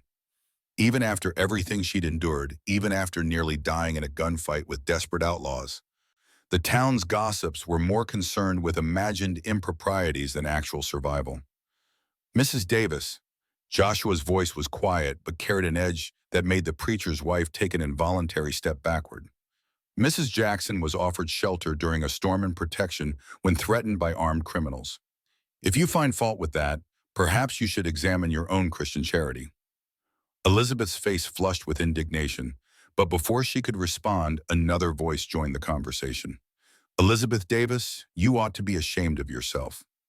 The speaker was Sharon Cruz, a woman Evelyn knew only by reputation as someone who'd built a successful boarding house through hard work and fair dealing. She was accompanied by her daughter Carol, a young woman whose direct gaze and confident bearing suggested she'd inherited her mother's strength of character. "Mrs. Jackson has been through enough without listening to your poisonous gossip," Sharon continued, her voice carrying the authority of someone accustomed to being heard. Any decent person would be offering help and support, not spreading rumors and casting aspersions. I was merely expressing concern, Elizabeth protested, but her voice lacked conviction. You were expressing judgment, Carol Cruz said bluntly. Same as always. Maybe it's time you found something more productive to do with your time. The support from unexpected quarters left Elizabeth speechless, and she retreated with what dignity she could muster. But her departure didn't end the scrutiny. If anything, it intensified it. As more townspeople gathered to catch a glimpse of the participants in what was already being called the Mountain Shootout. Mrs. Jackson, Sharon Cruz said, stepping closer, if you need a place to stay while you sort things out, you're welcome at my boarding house. No charge for the first week.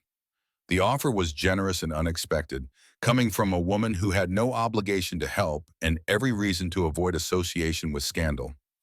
Evelyn found herself blinking back tears at this display of simple human kindness. Thank you, she managed. That's very generous, but I have arrangements already. With Mr. Ramos, Sharon's tone was carefully neutral, seeking information without judgment. Yes, Evelyn said, lifting her chin with a defiance that surprised her. He offered me honest work for honest wages, and I accepted. I see no reason to change that arrangement. Sharon nodded approvingly. Good for you. A woman needs to make her own way in the world, and honest work is nothing to be ashamed of. The simple acceptance in her voice was like balm on a wound, and Evelyn realized that not everyone in Cedar Ridge was prepared to condemn her for choices they didn't understand. There were still decent people willing to judge by actions rather than appearances, and that knowledge gave her strength to face whatever came next. We should get supplies and head back up the mountain, Joshua said quietly. Storm damaged some of the roof, and there's repair work to be done. The practical concerns of maintaining their mountain home brought a welcome return to normalcy after the drama of statements and confrontations. They made their way to Turner's store, where the proprietor served them with sullen efficiency, clearly unhappy about taking their money but unable to refuse legitimate customers. As they gathered supplies, nails and tar paper for roof repairs, provisions to replace what had been damaged in the gunfight, ammunition to replenish what they'd expended, Evelyn became aware of the conversations swirling around them. Some were sympathetic, expressing admiration for their survival and concern for their welfare. Others were less charitable, speculating about hidden motives and improper relationships with the kind of creative malice that small towns seem to breed. Let them talk, Joshua said quietly, echoing his earlier advice as they loaded their purchases onto his horse. Words can't hurt you unless you give them power. Easy to say, Evelyn replied. Harder to live by when you have to face them every day. Do you? Joshua asked, his pale eyes meeting hers with an intensity that made her breath catch. Have to face this every day, I mean. The mountain's a big place, and there's room for people who prefer their own company to the town's judgment. The implication in his words was clear, and Evelyn felt her heart skip as she realized what he was suggesting. Not just employment, not just temporary shelter, but a real choice about how and where to live her life. Are you asking me to stay permanently? She said, keeping her voice low to avoid eavesdroppers. I'm asking you to consider it, Joshua replied. The work I offered is real, and so are the wages. But it could be more than that if you wanted a partnership instead of just employment. A chance to build something together instead of just surviving separately. The offer hung between them like morning mist, substantial enough to see, but delicate enough to disappear at the first harsh word or careless gesture. Evelyn found herself studying Joshua's face, looking for signs of the desperation or calculation that had marked Thomas's promises, but finding only honest uncertainty and hope. What kind of partnership? She asked. Whatever kind you are comfortable with, Joshua replied. Business partners, if that's all you want, or something more if that's what develops naturally. No pressure, no expectations beyond honest work and mutual respect. It was a generous offer, more generous than she had any right to expect from a man who'd already paid her debts and offered her shelter. But it was also frightening in its implications, requiring her to make choices about a future she'd barely dared to imagine. I need time to think, she said finally. Well, I took all the time you need, Joshua agreed. The offer stands, regardless of what you decide. They finished loading their supplies and prepared to leave Cedar Ridge behind. But as they mounted Joshua's horse, Betty Thomas approached them with the determined stride of someone who'd made up her mind about something important.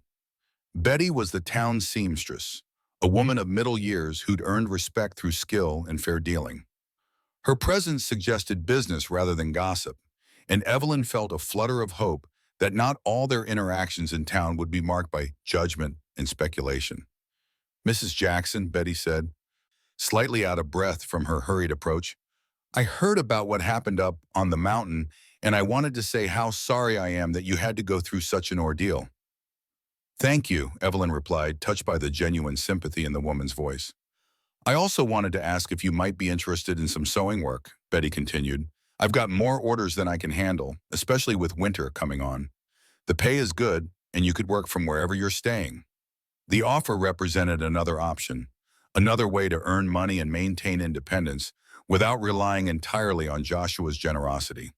It also suggested that not everyone in Cedar Ridge saw her association with the mountain man as automatically disqualifying. I'd be interested, Evelyn said.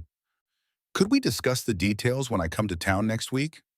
Of course, Betty smiled. Just stop by the shop anytime. And Mrs. Jackson, don't let the gossips get to you. Most of them are just jealous that you had the courage to make a change when your circumstances demanded it. The encouragement was exactly what Evelyn needed to hear, and she felt some of the tension leave her shoulders as they finally rode out of Cedar Ridge.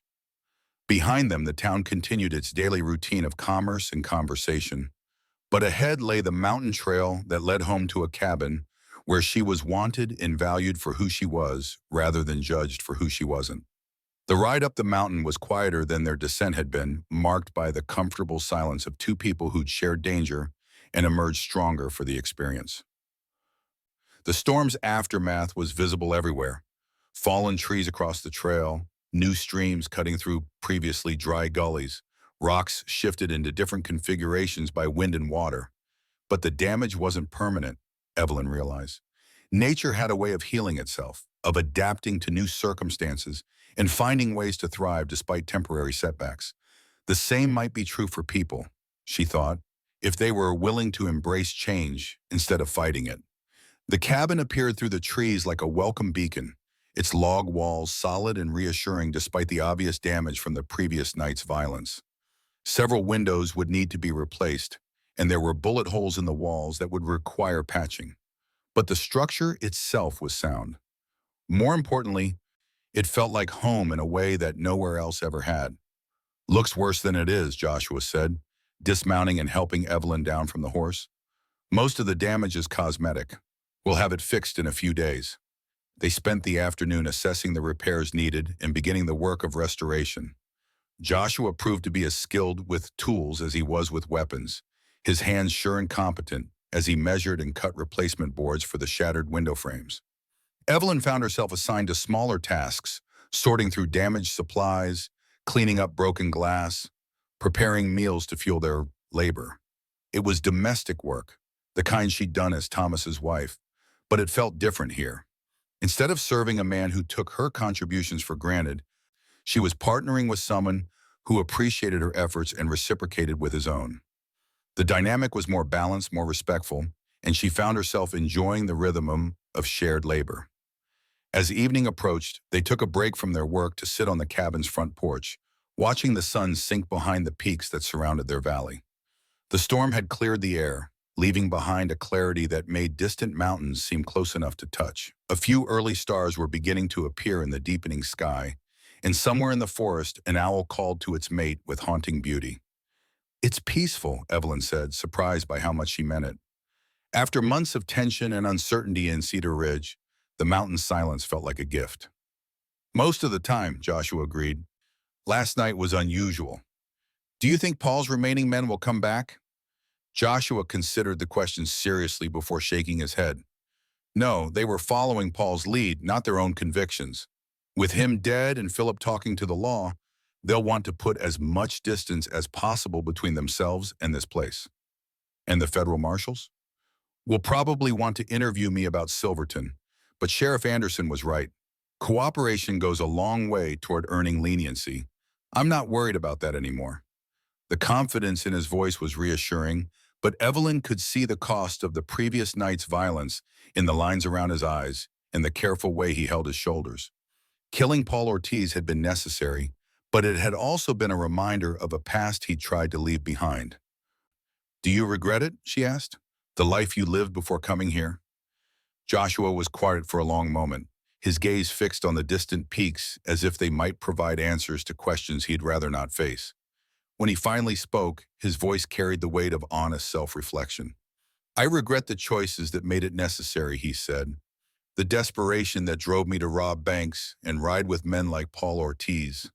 But I can't regret the experiences that taught me what I really valued or the mistakes that eventually led me here."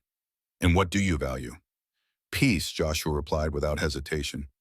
"Honest work, the satisfaction of building something that will last, and lately the company of someone who understands that the past doesn't have to define the future."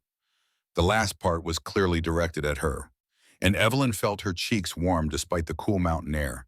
The growing attraction between them was becoming harder to ignore, but it was complicated by questions of propriety and the practical realities of their situation.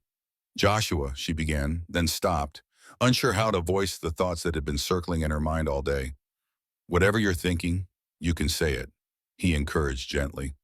"The offer you made in town," she said carefully, "about partnership, what would that look like, practically speaking?" "However we wanted it to look," Joshua replied. "We could maintain separate living arrangements if that made you more comfortable, build you a cabin of your own nearby, or we could share this space as business partners, nothing more intimate than mutual respect and shared responsibilities. And if something more developed naturally?" Joshua's smile was gentle but serious. "Then we'd face that decision when it arose together. No assumptions, no pressure, no expectations beyond what we both freely chose." It was a remarkably mature approach to a potentially complicated situation, and it spoke to the kind of man Joshua had become during his years of solitude and self-reflection. He'd learned patience, restraint, and the value of allowing relationships to develop at their own pace, rather than forcing them into predetermined patterns. "I've been married before," Evelyn said, feeling the need to be completely honest. "It wasn't a happy experience. Thomas was a good man in many ways, but he was also selfish and irresponsible. He made promises he couldn't keep and commitments he wouldn't honor." "I'm not Thomas," Joshua said simply. "No, you're not." Evelyn studied his profile in the gathering dusk, seeing the strength and steadiness that had drawn her to trust him despite her better judgment. "But I'm not sure I know how to be anything other than what I was as his wife. Dutiful, accommodating, always trying to smooth over his mistakes and make excuses for his failures." "Then maybe it's time to find out who you are when you're not trying to be someone else's idea of the perfect wife," Joshua suggested. "Maybe it's time to discover what you want instead of what you think you should want." The idea was both liberating and terrifying. For years, Evelyn had defined herself in relation to others, first as her father's daughter, then as Thomas's wife, finally as Cedar Ridge's cautionary tale about the wages of poor judgment. The prospect of simply being herself, of making choices based on her own desires and values, was almost overwhelming. "I don't know where to start," she admitted. "Start with tomorrow," Joshua said. "Decide what you want to do with the next day, then the day after that. Small choices that add up to larger ones." It was practical advice, the kind that came from experience with starting over and rebuilding from nothing. Joshua had clearly faced his own version of this choice when he'd left his outlaw life behind and climbed into these mountains to create something new. "What did you want when you first came here?" Evelyn asked. "To disappear," Joshua replied honestly. "To find a place where my past couldn't follow and my future was entirely my own responsibility. I wanted to prove to myself that I could live differently, that the man I'd been wasn't the only man I could be." "And did you prove it?" "I thought I had until last night reminded me that the past never really disappears. It just waits for the right moment to resurface." Joshua's expression grew thoughtful. "But maybe that's not entirely bad. Maybe facing Paul and his accusations helped me understand that I'm not the same man who robbed that bank in Silverton." The choices I've made since then matter more than the choices I made before. The insight was profound, and it applied to her own situation as well. The woman who'd been chained in Cedar Ridge's dirt wasn't the same woman who'd fought for her life in this mountain cabin. The experiences of the past few days had changed her in ways she was only beginning to understand. "I want to stay," she said suddenly, the words emerging before she'd consciously decided to speak them. "Not just for a few weeks or months, but permanently. I want to be your partner in whatever we're building here." Joshua turned to look at her directly, his pale eyes searching her face for signs of doubt or uncertainty. "Are you sure? Life up here isn't easy, especially in winter, and there's no guarantee that the town's gossips will ever accept our arrangement, whatever form it takes." "I'm sure," Evelyn replied, and realized she meant it completely. "I've spent too much of my life worrying about what other people thought and not enough time considering what I thought. I want to change that, starting now." The smile that spread across Joshua's face was like sunrise after a long night, warming and illuminating everything it touched. "Then we're partners," he said, extending his hand in a gesture that was both formal and deeply personal. Evelyn took his hand, feeling the calluses and scars that spoke of hard work and honest labor. His grip was firm, but not possessive, strong but not controlling. It was the handshake of an equal, and it sealed an agreement that felt more binding than any legal document could have been. "Partners," she agreed, and felt something inside her chest loosen and expand, like a flower finally receiving the sunlight it needed to bloom. The days that followed established the rhythm of their new partnership, each morning bringing tasks that required both individual skill and cooperative effort. Joshua proved to be a patient teacher, showing Evelyn how to maintain the various systems that kept their mountain home functioning. The water collection system that channeled spring runoff into storage barrels, the root cellar where vegetables and preserved foods could survive the harsh mountain winters, the small forge where tools could be repaired and improved. In return, Evelyn brought her own expertise to their shared endeavors. Her skill with needle and thread proved invaluable, not just for mending clothes, but for crafting the heavy curtains and quilts they would need when winter arrived in earnest. Her knowledge of cooking and food preservation helped them make the most of their hunting and gathering efforts, turning wild game and foraged plants into meals that were both nutritious and satisfying. But perhaps most importantly, she brought a perspective that Joshua had lacked during his years of solitude. Where he saw only practical necessities, she saw opportunities for comfort and beauty. Under her influence, the cabin began to transform from a functional shelter into a genuine home, with small touches that spoke of care and attention to detail. The work of repairing the storm and gunfight damage became a metaphor for their broader project of building something new together. Each replaced window and patched bullet hole represented not just restoration, but improvement, a chance to make their sanctuary stronger and more welcoming than it had been before. Their first trip back to Cedar Ridge as acknowledged partners came 2 weeks after the shootout, when they needed supplies that couldn't be produced or foraged on the mountain. The town's reaction to their return was mixed, but less hostile than Evelyn had feared. Word of their cooperation with the law and the dramatic circumstances of their partnership had spread, creating a narrative that was more romantic adventure than scandal. Betty Thomas welcomed Evelyn with genuine warmth and a substantial commission for winter clothing that would keep her busy for months. Sharon Cruz invited them both for dinner at her boarding house, an invitation that amounted to social acceptance from one of the town's most respected businesswomen. Even Alexander Turner served them with grudging civility, perhaps recognizing that their money was as good as anyone else's. Not everyone was welcoming, of course. Elizabeth Davis continued to radiate disapproval whenever their paths crossed, and there were others who clearly believed that no good could come of a widow woman living unmarried with a reformed outlaw. But their criticism seemed less important now, weakened by the visible evidence of Evelyn's transformation from desperate victim to confident partner. The federal marshals arrived in early October, just as the aspen trees were beginning to turn gold on the mountainsides. They were professional and courteous, more interested in closing old cases than pursuing new prosecutions. Joshua's cooperation and evident reformation, combined with Philip Anderson's detailed testimony about Paul Ortiz's real motivations, satisfied their need for justice and closure. "Case closed," the senior marshal announced after 3 days of interviews and investigation. The Silverton robbery is officially solved, and no charges will be filed against you, Mr. Ramos. You've clearly paid whatever debt you owed to society. The legal vindication was welcome, but it was less important than the personal vindication Joshua had already achieved through years of honest living and the partnership he'd built with Evelyn.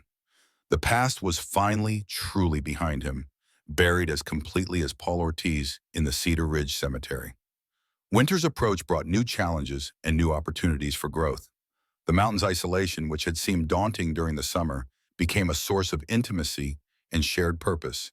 As they prepared for months of snow and cold, they worked together to lay in supplies, preserve food, and weatherproof their home against the harsh conditions that would soon arrive.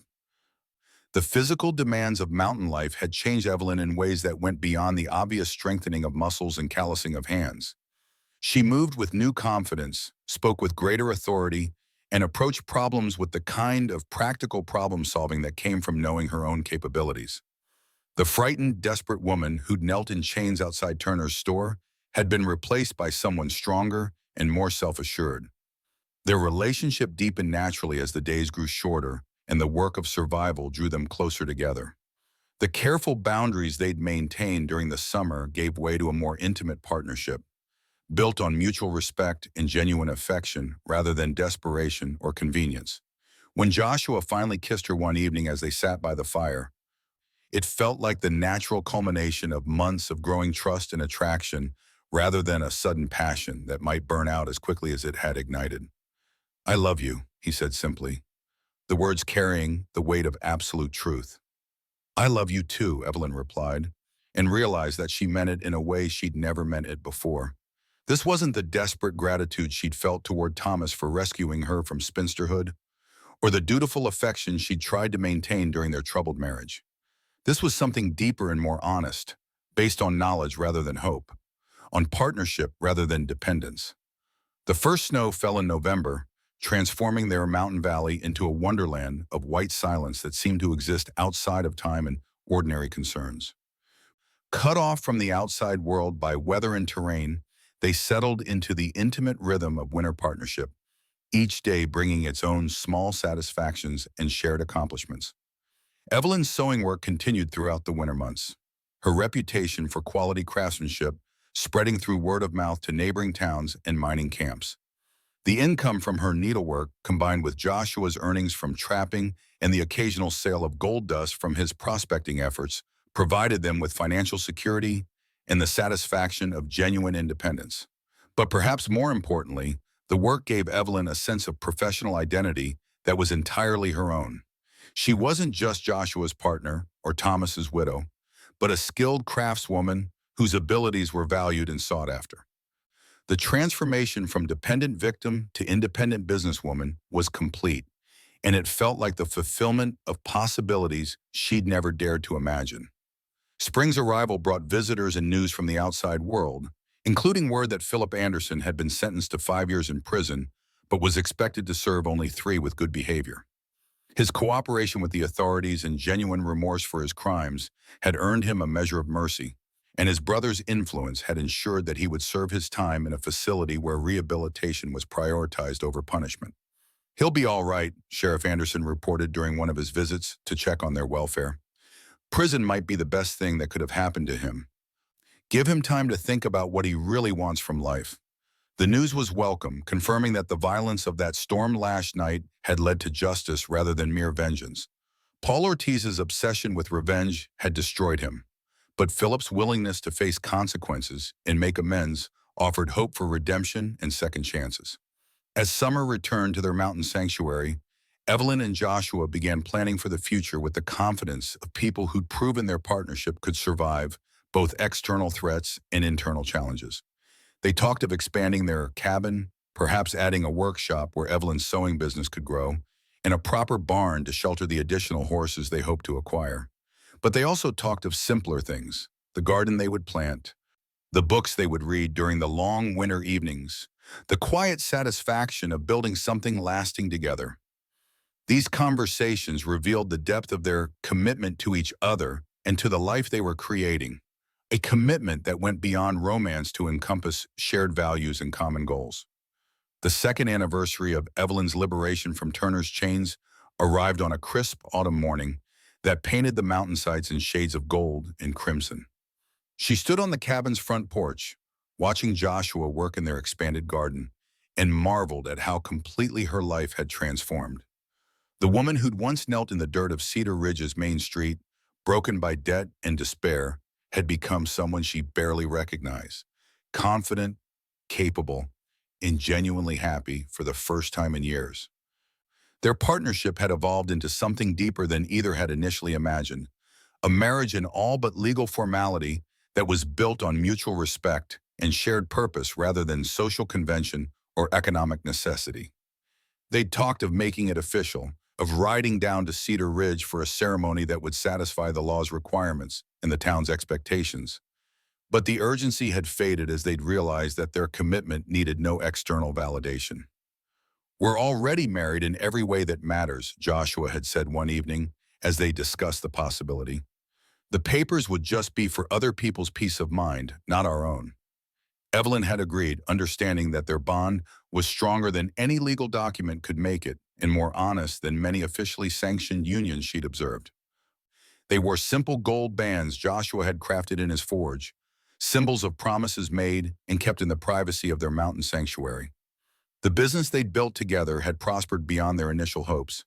Evelyn's reputation as a seamstress had spread throughout the region, bringing orders from as far away as Denver and Santa Fe. Joshua's skills as a guide and hunter were increasingly in demand from wealthy sportsmen who wanted to experience the mountain wilderness without its dangers. Their combined income provided not just security, but the luxury of choice about how to spend their time and energy.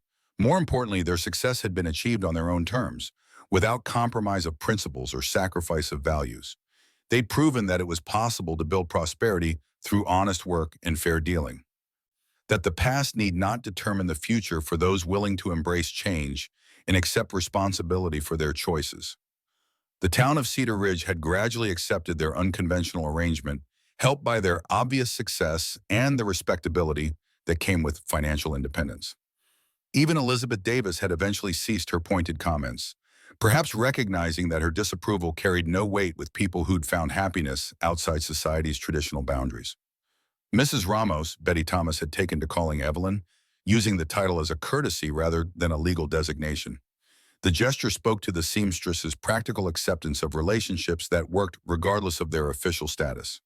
As Evelyn watched Joshua work among the vegetables they'd planted and tended together, she reflected on the journey that had brought them to this moment of contentment. The path from desperation to fulfillment hadn't been straight or smooth, marked as it was by violence, uncertainty, and the constant challenge of building something new from the wreckage of what had come before. But perhaps that was the point. The easy paths led to predictable destinations, while the difficult ones opened possibilities that couldn't be imagined from the starting point. Her marriage to Thomas had followed society's approved route from courtship to ceremony to conventional domesticity, yet it had led only to disappointment and financial ruin. Her partnership with Joshua had begun in scandal and developed through shared hardship, but it had created something genuine and lasting. The sound of approaching hoofbeats drew her attention to the trail that wound up from Cedar Ridge, and she recognized Sheriff Anderson's familiar figure long before he reached their clearing. His visits had become regular occurrences, partly from professional duty, but mostly from personal friendship that had developed over the years. "Morning, Evelyn," he called as he dismounted, using her first name with the easy familiarity of someone who'd earned the right through loyalty and respect. "Joshua around?" "In the garden," she replied, gesturing toward the neat rows of vegetables that would soon need harvesting for winter storage. "Coffee's hot if you want some." "Always do," the sheriff grinned, following her into the dining that had become as welcoming to visitors as it was comfortable for its inhabitants. The interior of their home reflected the same careful attention to both function and beauty that characterized everything they'd built together. Handmade furniture crafted from local timber filled rooms warmed by colorful quilts and curtains of Evelyn's creation. Books lined shelves built by Joshua's skilled hands, their spines bearing witness to long winter evenings spent reading aloud by firelight. "Got some news I thought you'd want to hear," Sheriff Anderson said as Evelyn poured coffee into cups that had been wedding gifts from Sharon Cruz, Phillips being released next month, good behavior, and the prison chaplain's recommendation. The news was welcome but not surprising. Philip Anderson's letters to his brother had chronicled a genuine transformation during his incarceration, a process of self-reflection and spiritual growth that paralleled in many ways Joshua's own journey toward redemption. "What will he do?" Evelyn asked. "Where will he go?" "Don't know yet," the sheriff admitted. "He's welcome to come home, of course, but I'm not sure Cedar Ridge holds many good memories for him. Might be better if he made a fresh start somewhere else." The wisdom of that observation was clear. Philip's association with Paul Ortiz and the violent events at the cabin would follow him in a small town where everyone knew everyone else's business. A new location might offer better opportunities for the kind of honest life he claimed to want. Joshua appeared in the doorway, his hands still dirty from garden work, but his face bright with the satisfaction of productive labor. His greeting to Sheriff Anderson was warm and genuine, reflecting the friendship that had developed between the two men despite their very different backgrounds. "Tom," he said, accepting a cup of coffee with obvious pleasure. "Good to see you. How are things in town?" "Quiet mostly," the sheriff replied, "though we did have some excitement last week. Alexander Turner got himself arrested for cheating at cards down at the saloon. Turns out he's been marking the deck for months." The news brought a smile to Evelyn's face, though she tried to hide her satisfaction at Turner's downfall. The man who'd taken such pleasure in her humiliation had finally faced consequences for his own dishonesty, though she felt more vindication than active revenge. "What happened to him?" she asked. "Judge gave him 30 days in jail and ordered him to make restitution to everyone he cheated," Sheriff Anderson reported. "Might have to sell the store to cover it all. Seems like justice, considering how he used to take advantage of folks who couldn't fight back." It was indeed justice, the kind that came not from human vengeance, but from the natural consequences of dishonest behavior. Turner's downfall hadn't been orchestrated by his victims, but had emerged from his own character flaws and poor choices. The conversation turned to other topics: the upcoming harvest, plans for winter preparations, news from the territorial capital about statehood possibilities. But throughout the discussion, Evelyn found herself thinking about the larger patterns that connected all their stories: Philip Anderson's imprisonment and redemption, Turner's exposure and disgrace, her own transformation from victim to partner. All of these narratives shared common themes of consequences and choices, of the possibility for change when people were willing to face hard truth about themselves and their actions. As the sheriff prepared to leave, he turned to them with an expression that mixed official duty with personal concern. "I know you two prefer your privacy up here," he said, "but you should know that you are respected in town.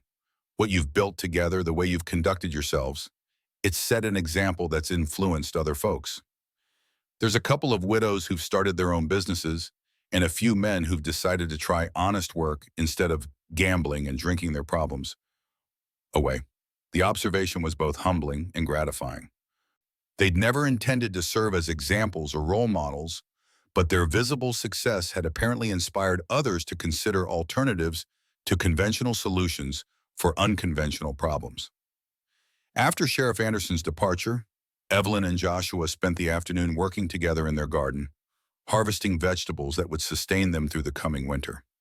The physical labor was satisfying in ways that went beyond mere productivity, representing as it did the fruits of planning, patience, and shared effort. As evening approached, they sat together on their front porch, watching the sun sink behind the peaks that had sheltered their growing love, and witnessed their transformation from strangers thrown together by circumstance into partners bound by choice and commitment. "Any regrets?" Joshua asked, a question that had become something of a ritual between them. "None," Evelyn replied, as she always did, and meant it completely. "You?" "Only that it took so long for our paths to cross," Joshua said, taking her hand in his calloused grip. The familiar exchange brought a smile to her face. But tonight it also prompted deeper reflection on the journey that had brought them to this moment of perfect contentment. 2 years ago, she'd been a desperate woman in chains, her future seemingly predetermined by debt and social convention. Now she was a successful businesswoman and equal partner in a relationship that had exceeded her wildest dreams. The transformation hadn't been easy or automatic. It had required courage to accept Joshua's initial offer, strength to survive the violence that had followed, and wisdom to recognize the possibilities that emerged from chaos and uncertainty. But most importantly, it had required her to believe that she deserved something better than what she'd previously accepted as her fate. I used to think that some people were just unlucky, she said, voicing thoughts that had been forming throughout the day. That circumstances beyond their control determined whether they'd be happy or miserable, successful or struggling. And now? Now I think circumstances are just the starting point, Evelyn replied. What matters is how we respond to them, what choices we make when we're faced with impossible situations. Joshua nodded thoughtfully. Paul Ortiz faced the same circumstances I did after Silverton, but he chose revenge and obsession while I chose isolation and reflection. Philip chose to follow Paul's lead until the very end, when he finally found the courage to choose differently. And Turner chose to blame others for problems he'd created himself, Evelyn added, while you chose to pay my debt and offer me a chance at something better. The pattern was clear when viewed from their current perspective. External circumstances might create challenges and opportunities, but individual choices determined outcomes. The woman who'd been chained for debt had possessed the same fundamental character as the woman who now sat beside her partner watching the sun set over their mountain sanctuary. The difference lay not in luck or fate, but in the choices she'd made when offered alternatives to despair. As stars began to appear in the darkening sky, Evelyn felt a deep sense of gratitude for the chain of events that had brought them together. Thomas's death, terrible as it had been, had freed her from a marriage that was slowly destroying both of them. Turner's cruelty had created the desperation that made her willing to accept Joshua's unconventional offer. Even Paul Ortiz's violent pursuit had ultimately strengthened their partnership by forcing them to depend on each other completely. The mountain man paid my debt, she said softly, echoing the words that had changed her life, and said now I owed him a lifetime. But it turned out he was wrong about who owed whom. Joshua turned to look at her with curiosity and affection. How so? He gave me back my life, Evelyn replied, but I gave him something he had never had before, a reason to believe that the future could be better than the past. The truth of that observation settled between them like a blessing, acknowledging the mutual transformation that had made their partnership possible. They'd saved each other in ways that went far beyond the immediate rescue from debt and danger, creating together something neither could have achieved alone. As they prepared to go inside for the evening, Evelyn took one last look at the valley that had become their sanctuary and their home. Tomorrow would bring new challenges and new opportunities, the endless cycle of seasons and tasks that defined mountain life. But tonight she was content to rest in the knowledge that she'd found her place in the world in the person she was meant to share it with. The woman who'd once knelt in chains was gone forever, replaced by someone stronger, wiser, and infinitely more hopeful about what the future might hold. And that, she realized, was the greatest gift of all, not just freedom from the past, but the confidence to embrace whatever came next with courage and grace. The mountain wind carried the scent of pine and possibility as they closed the door on another day in the life they'd chosen to build together. Two hearts beating in rhythm with the eternal pulse of the wilderness that had given them sanctuary and the chance to discover who they really were beneath the roles that society had tried to impose upon them.